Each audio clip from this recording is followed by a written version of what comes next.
We are very happy to get you here today, and we are more happy that Radha is with us today. So we will know about her, we will talk to her, and I would like to thank Playwright Guilds of Canada. So they helped us to get you here today. And though most of you know, still I want to review some things. What is this project about, and what is this, everything. Like, this is a book reading project for readers of mostly our community, and not only our community, whoever is interested to know about our literature, our culture, are always welcome here. They come here, they read, take the books, they read the books, they write reviews, and they return the books on the next month. So, and the readers who are between the ages, teenagers until 30, they get the opportunity to write reviews and get, awards. Though we are very, limited our scopes and our efforts, still we try our best to evaluate them, their effort. So the readers, the young writers, review writers, they will read our books, they write reviews, and the best 10 writings will be published by BLRC, and the best 3 writers will get monetary gifts as well. So we started our this 1-year-long project in 2017, and this is going to be end very soon. So that's all. I won't talk too much. We are all waiting to know a lot from you, but before that, I would request Sweetie to give a brief introduction about you. Thank you.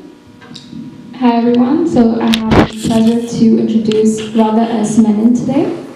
So originally she's from the UK and she moved to Canada, and she worked as an actor and a playwright in the UK, and she works as that in Canada too. She has literary works such as The Washing Machine and Ganga's Ganja. Those are the 2 playwrights she's written, and she's won multiple awards for it, such as Toronto Fringe New Play Contest 2015 and the Critics' Choice Award at Hamilton Fringe Festival. She's the co-founder and a producer at Red Betty Theatre. She has she wears many different hats throughout, and she likes to explore the literary world through as a producer, as a playwright, as many hats as I said. And we're so happy to have you here. Thank you. Good morning. My name is Arka. I will thank you for this opportunity to get to know you a little bit more. I will try to ask a few questions, and feel free to add anything to any of these questions if you'd like. Even to the audience, you will have opportunities in the end to ask any questions. I would like to start off with something very general or generic. When did you know that you were going to be a writer or a playwright? Is it something you've always known ever since you were a kid? Is it something you had all the time, or is it something you discovered about yourself as you grew up? When did you know? I started writing at a very young age. I'm also a singer-songwriter. Excuse my fiddling. I wrote my first song when I was 8, and I wrote my first play, which was it was in Bangalore, and I was in school, and it was part of the Rotaract All India competition, and I wrote a play when I was 14, and we went to Delhi with it, and we got 2nd place. That was my first play. I've always written, but I didn't ever think that I didn't really know whether I wanted to be a singer. Oh, really? Yeah, I wanted to be a singer, but I ended up not being a singer. I ended up being a writer. So, What genre, if you don't know? What genre of music? Yeah. Mostly it was kind of pop fusion. It was in England. I wrote a couple of albums, released a couple of singles, did pretty well. But I just found that I didn't like being on stage. I didn't like being in the front. I like being in the back. So it's better for me as a writer to be in the back. That's very interesting. And as a playwright, how close or far do you think you are personally to the characters that you create? Do you like to create characters that are similar to you or very different? I guess what I'm asking is, do you feel like it's easier to emotionally attach to characters who are very similar to you or share similar experience as you, or do you see no correlation between them? No. I think that for a play to be successful, for any kind of story, especially, there needs to be opposing factors. So, as there may be a character that is similar to the way I think and feel and behave, there's always the opposite. And I think the key is to be able to find the humanity in both. You know? So absolutely in my plays, and I mean I've written a lot of plays. The Washing Machine was the first one I did in Canada, but none of them have really been autobiographical. This one that I'm going to read from today, that said, there are always parts of me in the characters, and some of the plays are very close to me, and people who know me, sometimes they say, I can hear your voice in this one, in this particular character. But the play that I want to read from today is Rukmini's Gold. Rukmini's Gold is the one that won the New Play Contest and won the Critics' Choice, and we're mounting it next summer in Toronto and in Hamilton. And you know, we're looking for the right venues. We haven't set the date yet, but that one is based on my family's story and their journey, how they, because the diaspora is kind of really fascinates me. You know, how people move, how people have moved all around the world. It's very interesting. I haven't had too much opportunities to speak with too many playwrights. So in your opinion, what do you think are the key differences between writing plays and other forms of writing, more specifically novels or short stories, other than the obvious difference in writing style, of course? Do you think plays are just more moody in nature than novels, or what would you say are the key differences in terms of plot development, characters development, etc.? The first thing I would say is that plays kind of get to the heart of the matter straight away, because you're going directly with dialogue. It's the majority of a play is dialogue. You don't read a play and there's lots of stage directions, because that's kind of left to the director to a picture is 1,000 words. That's the same kind of thing with the play. The designer, the director create the environment, and then the actors will come on and bring it to life. So that's one of the major differences. I think that the other difference is time frame. Sorry? Time, length. Yeah, length is a huge thing. I mean, and also when you're writing a play, I find that it's easy to write a play. For me, it's easy to write a play. Whereas writing any other form, I mean, I write poetry too, which is again a completely different form. But a novel, you can, a writer, so you have the narrator's voice. So the narrator is the one who is telling the story in a novel. And the narrator can be it could be omnipotent, like a godlike voice, or it could be one of the main characters in the novel talking, or it could be the inside voice of the main character. So I mean, it allows you to talk, tell people, tell your readers about the inside workings of your character. But in a play, you have to show it.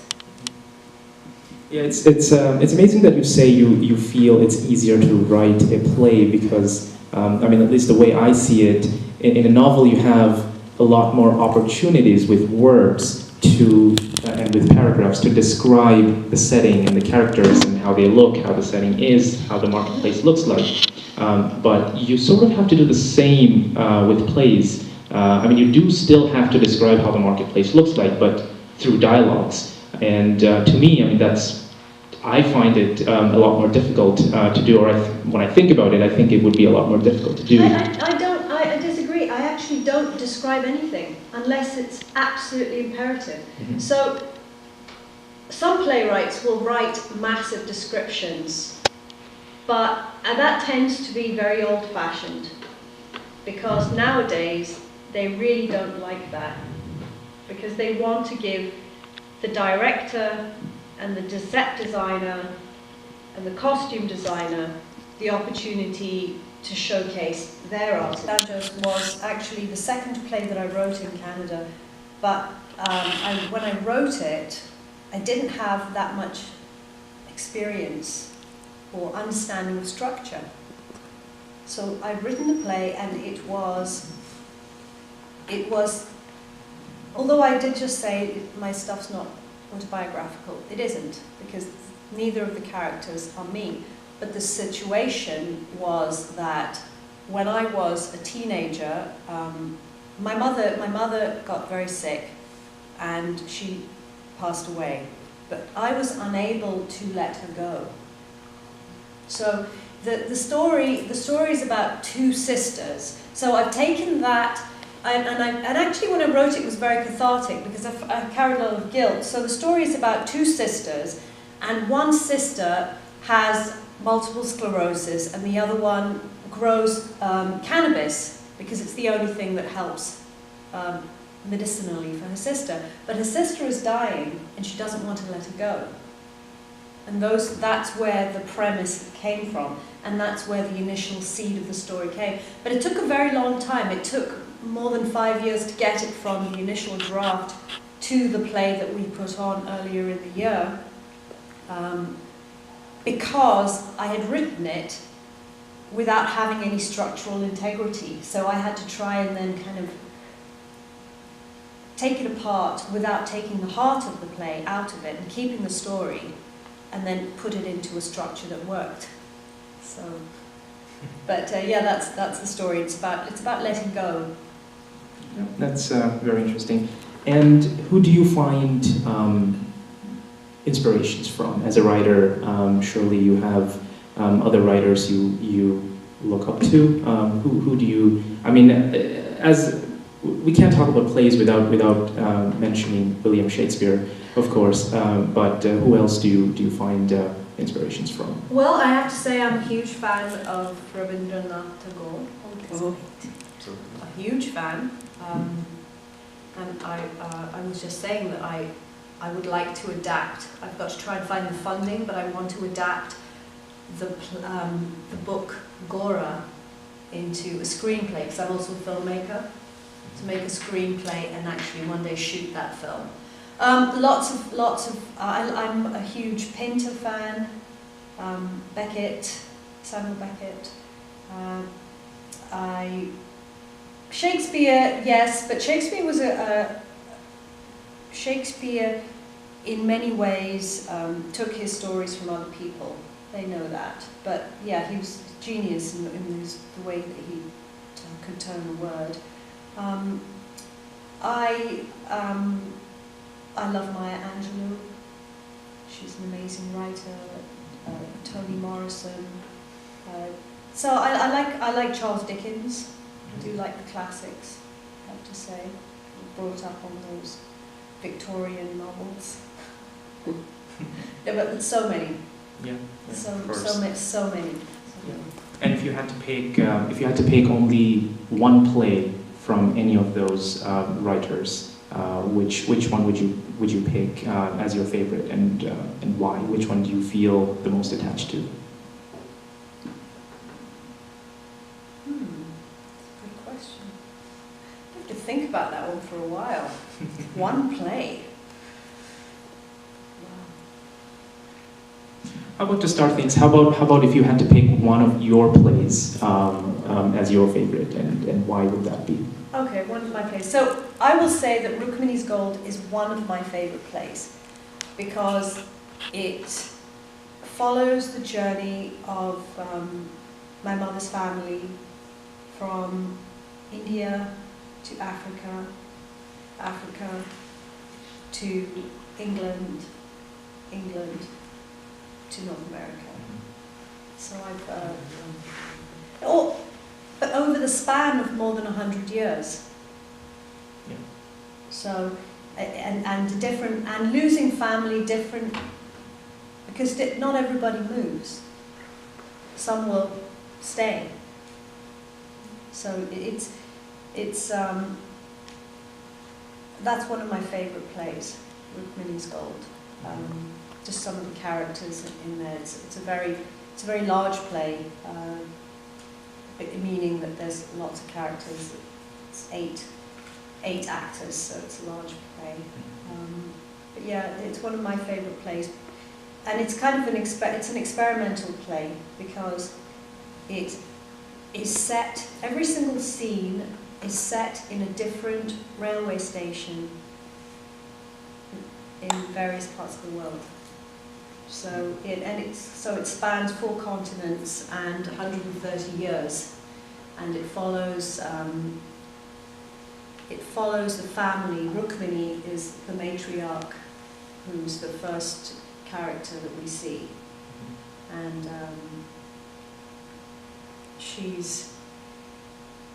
she is a kind of a bitter old lady. She's had a hard life, but she's always held on to all her anger and turned into this very bitter old woman. And through the journey that she takes through the play, she is then able to let go of that. So I wanted to read something from Rukmini's Gold. That's my favorite. Yeah, absolutely. We'll hear from you. And just out of curiosity, you've mentioned that you're a playwright and a filmmaker. So you're also, I'm assuming you're also behind the casting of your plays and everything. So how do you deal, and you must deal with a lot of criticisms, not just for your plays, but also as a filmmaker. How do you deal with, let's say, negative or harsh criticisms? Or is it something you don't pay attention to as much? No, there are always critics. There will always be critics. And art is subjective. It's very subjective. Some people will see, for example, when you see some modern contemporary art, some people say, what a load of trash. It's just an empty box with an apple core in it. Somebody else will see something else completely. I'm going to read to you Scene 5, which is, maybe I'll read to you, how much time do I have? What time is it right now? Half an hour? Yeah, there's a lot of time. Okay, it's lots of time. You are reading or performing? I'm reading. I'm a playwright. We are expecting performance. Okay, so I'll read to you part of Scene 1. So this is the opening scene of the play, and then I will read to you a part of Scene 5. So Scene 1, Rukmini's Gold. Samsara Station, 1960. Sounds of a train leaving a station. A full moon rises over an empty platform in a dark railway station at night. Light mist drifts across stage. Footsteps. Wait! Wait for me! Wrapped in a white sari and wearing gold bangles and chains, an elderly woman, Rukmini, hobbles onto the platform and gazes anxiously after the receding train. Oh no, it's gone. I've missed it. How have I missed my train? It's only 10 past. Why did it come early? I've got my ticket. They're expecting me. It wouldn't go without me, would it? No. Calm yourself. That train's on its way somewhere else. That wasn't my train. She walks back to the platform and sits on the bench, clamps her old-fashioned suitcase between her knees and dabs her nose with a handkerchief. I hate goodbyes. I couldn't bear saying goodbye. Not again. That's what it seems my life has been, a series of goodbyes. You say hello, then you say goodbye, and you never know the distance between the two poles. Of course, sometimes the poles meet when hello and goodbye happen simultaneously, like when a mother dies in childbirth. It's so fleeting an event, no child could possibly remember the love of a mother who died bringing her into the world. Still 50 minutes left. I came early. Those old steps over there are pretty steep, and it's hard to cross that slippery bridge all the way across from this platform, especially in my condition. I've seen plenty fall before they got here, and this bench is the best spot to get on board and get into the right berth. Trains stop for such a short time, and not all the doors are open. Some passengers wait back there and have to scramble up here when they realize they've been holding on to themselves. They've been holding themselves back in futile all this time. They run up here out of breath, some of them don't make it, and they have to get on with whatever they can and walk all the way through every berth and you never know where you'll end up, if you know what I mean. It takes all types. That much I've learned. It takes all types.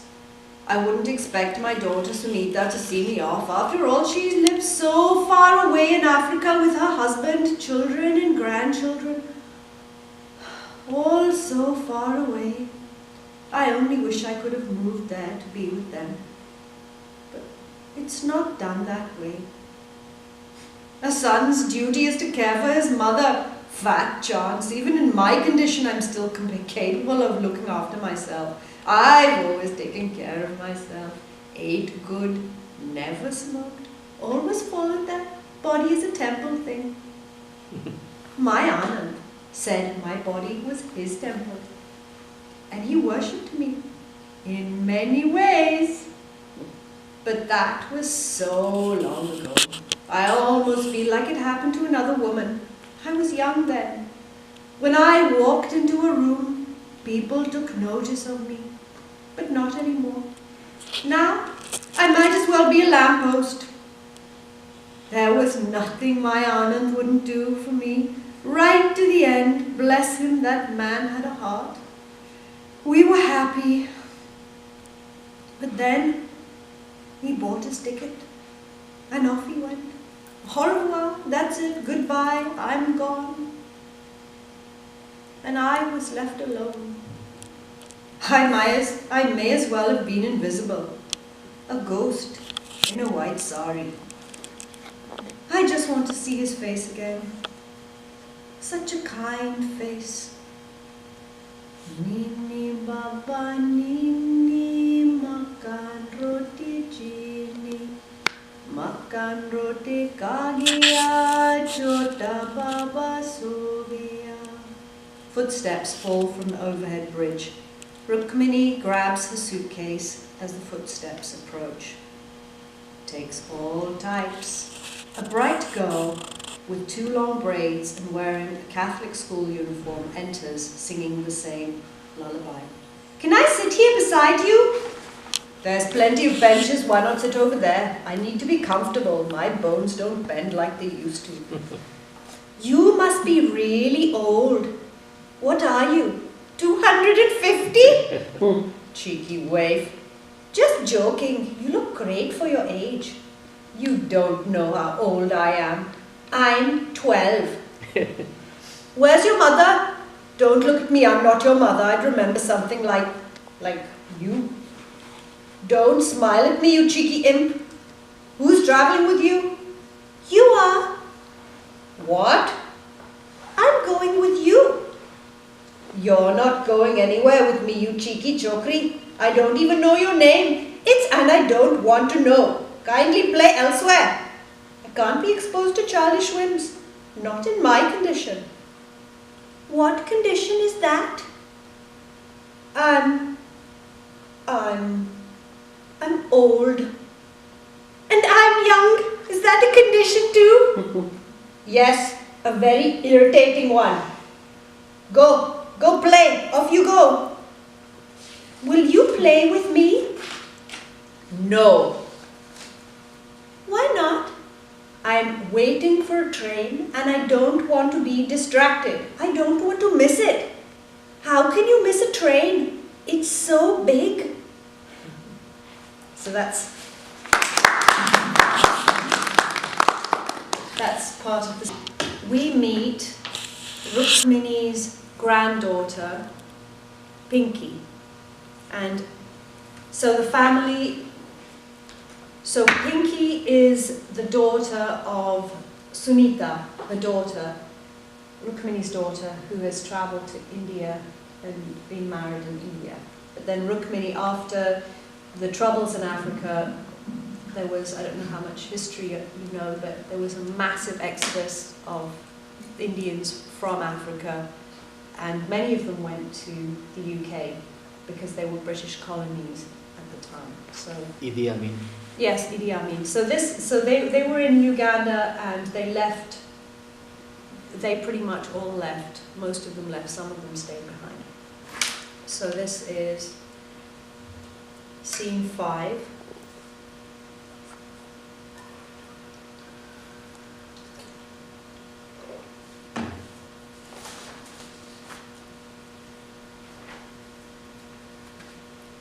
Scene 5.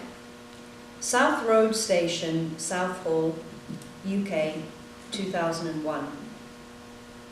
A grey day with persistent drizzle. Sheltered by an umbrella, Pinky, a glamorous woman in a sari, enters and looks around. She speaks with a soft, lilting accent. The secret to making perfectly round roti is in the ball. When dough is kneaded and shaped with great care into spherical perfection, it always produces perfect roti. People are like roti. It's all in the initial ball of dough, and if this transformation is weak, tragically, roti won't puff up and remains raw inside. My husband was taking me for an all-inclusive 5-star week in Mallorca for our 20th wedding anniversary. I prefer Benidorm, but he got a deal at a luxury villa, and my phone rings while I'm getting my eyebrows threaded. It's my brother Raju. It's my brother Raju's girl, Dimple. She's visiting from Canada, and her friend has a half-price hookup for cross-your-heart swimming suits. Ha, Priyotama, why are you crying? You're never going to believe this, Auntie. How could I believe such things? My poor sister. Passion fruit doesn't fall far from the tree. Renu and I arrived in England together. Same size height, like twins, you see. 2 blue suitcases with some of our mother's gold bangles melted down and made into chains that we wore under our clothes. Everything was different back then. We were young, with shiny faces like porcelain plates, our bellies flat and our noses turned up, foolishly daring life to challenge us. The male chattily stirred. Hi, Ram. You know, Renu was always more susceptible. She loved hearing how beautiful and fair she was. And she flushed when strangers Eve teased us. I was more pragmatic, remembering Didima's words, gilded tongues tarnish youth. I weighed my offers carefully, gauging all suitors by wealth, skin tone, and reputation. I held my heart aloof and leashed my emotions as all young girls seeking good marriage should. Not like today, everybody backing up, shacking up. I'm not blowing my own flute when I say my sister and I were the prettiest girls back then, in all of Slough. But there was very little between us, you see. I think I was a tiny bit fairer, but of course my sister was lovely. And I clearly remember when we first entered Sri Ram Mandir, what excitement we caused, especially when Renu began dancing. My sister never saw bad in people. She was infused with divinity, pure, and when Renu danced, she would fill to the brim, oblivious of everything, consumed by Devi. Spinning with arms open wide, soaking up every ounce of the goddess, inhabiting her body until prophecies spilled from her open mouth and were lapped up by Southall's faithful. I was never envious of Renu's fame. She was such a bright star, couldn't escape all the attention if she tried. Sorry. But I knew it could only spell trouble. Some people see beauty and want to destroy it. Renu didn't see that fast-talking Avara coming, but I spotted him a mile off with his crooked teeth and proud ways. I warned Renu about this cool fellow with a roving eye and hoity-toity talk. But he wormed his way into my sister's heart and burrowed in. Renu didn't stand a chance, and before we could say Eurovision Song Contest, she'd married the bugger. Can you imagine? He wore top hat and tail just because he went to Oxbridge. He thought he was one of them, you know, Shada. Refused a temple wedding with his airs and graces. By your leave, madam, I'll have a cappuccino. By your leave, sister fucker, leave Renu alone. And she was hooked, and the worm settled in. That was that. No more to do, you see. Renu made a bad match against her family's wishes, and now she had to live with its bitter consequences. I tell you, I wanted to drag my sister back home. But that's not how things are done. I'm quite modern, you see. My kitchen's all stainless steel, with a carburetor. Like my brother Roger's wife in Brampton says, it's like having a dog. Eats everything. Over the years, I felt sorry for Renu, living in cheap rental properties, never settling down, following her useless husband from pillar to post, Southall to Birmingham, Liverpool to Bradford, surrounded by inbred Pakistanis in Parda. My Dimple used to say, they're like from another planet, Auntie. An English hellhole. I don't know how Auntie Renu does it. Didi, what kind of life is this? I asked while visiting Renu. I try keeping my eyes off the large, fan-like fungus growing in the corner. But Renu catches my eye and laughs. You like my flower? Very rare and exotic, this one. Blooms all winter long. But, I mean, we do have some time left. If from the audience anybody would like to ask any question, if anybody has any questions, you're welcome to ask. I think we all got to learn a lot about her books, characters, and the themes. Now it's open to you for any questions you might have. You are expecting.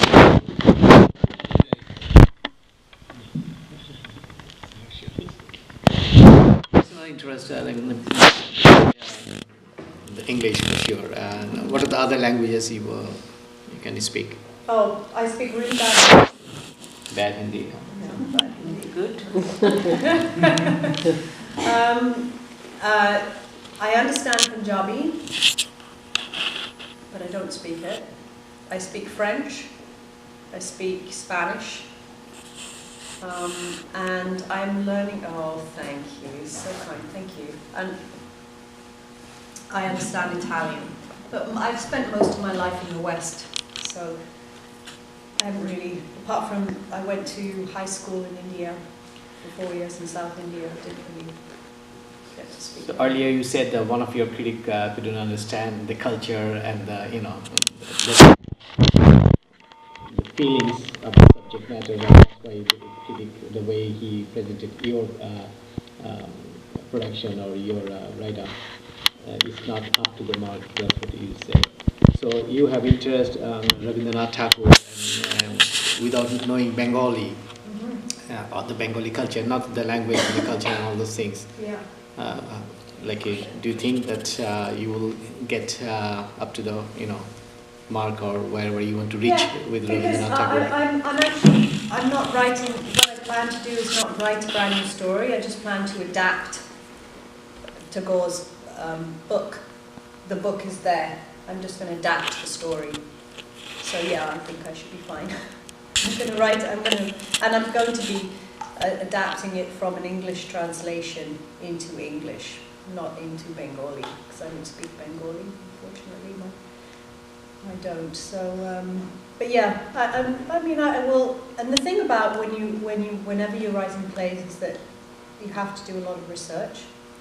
So, if I ever get to the point where I do get the chance to adapt this book into a screenplay and make it into a film, I'll definitely be calling on maybe some of you to help me with some cultural stuff.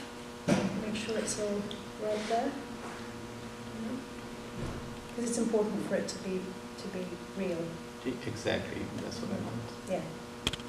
Like you are not happy with your critic, that's what I can see. Like without knowing the culture and the no, language. it wasn't. What it was not understanding the way the caste system is. So he didn't understand the weight of what it meant to be Dalit.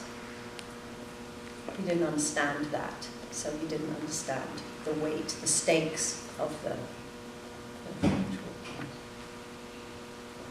And I really like your the initial part. Like you read two parts of it. Mm-hmm. The initial part, the first part was welcoming the audience into the play. We had the reaction right away from the floor. We are going along with the lines, and at the end, I think she just dropped the message there, and she just said what she wanted to say. So that's the strength of the play. That's how I am reading it. Yeah, absolutely. That is the strength of the play, is that you can have so many different voices, and you have to have opposing voices. You have to have people that think differently, that different things are important to them. And because conflict is what makes a play. For your performance, though you said that you are just going to read out. Author said it is a little performance. I felt it is a great performance because your tears came out and you were emotional, you made us emotional. So it is the success of a performer. Thank you very much. My question is, from your life, you just said you spend most of the time in West. And this playwright is based on Indian, some back-old social prejudice and whatever you call it. But did you have any first-hand experience with this? Because knowing the history, culture, and feeling it, that is two different things. Because I can read anything from book and can come to know, but I may not feel what is the sufferings, what is the oppression of these social prejudice, and so specifically in regards to anything I read, is that the question, or I'm not sure. No, my question is on the basis of how could you write such a good play without having the first-hand experience, and even you have a language barrier. So that is my actually question. It is how could you overcome well, that? I do have first-hand experience because families they move, and as you said, they're age-old kind of social prejudices and all these things, but people take those things with them. Yeah. They bring them with them, and they keep them and they use them.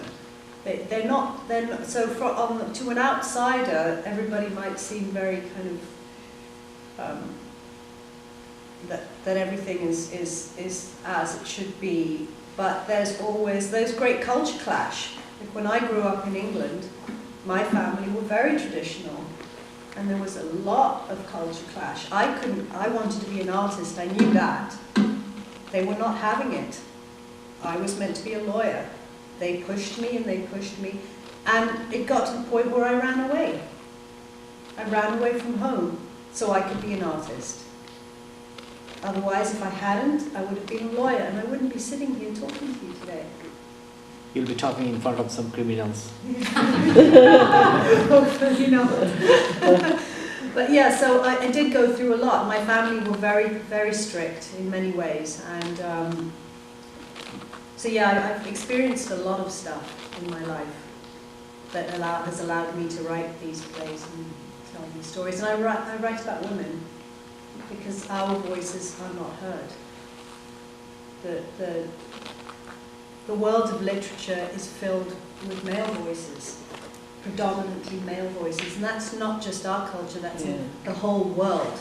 The whole world is dominated by male voices. Mm-hmm. Women, we have always stayed at home, looked after the home, looked after the children, looked after our husbands and our families, which is fine, we still do that, but now we actually have the opportunity to tell our stories, and I've never heard these stories told. So that's why I write. That's why I write. I have another part of my question that is also on the basis of cultural context. Do you think drama can play a vital role in disseminating that cultural stuff to the other people, those are not familiar with that, or it is not that much active? I mean, what to say? It is not a very good weapon to. I think it's very important, and I think all art is. I think especially drama and theatre. I work with a lot of youth. I was just teaching yesterday. I work with a lot of youth, and allowing them a space to simply, I encourage them, I teach them how to write a monologue, and I encourage them to write from their hearts, to write what they know, and to write what they want to write, whatever they want, no censorship, say whatever you like. And then they stand up and they read their monologues, and some of the monologues are just heartbreaking. The sadness and the anger and the sorrow in some of these young people that they just hold inside. And when you hold in that stuff, it makes you very angry, it makes you very sick. You know, it's not a healthy way to be. So I think theatre is a really great way to not only allow young people, all people, to circumvent their reality. They can circumvent it by playing, imagining they are someone else. So there's that. And the second thing is that it allows them to express what's inside them. It releases everything that's inside them out. So yeah, it's vital.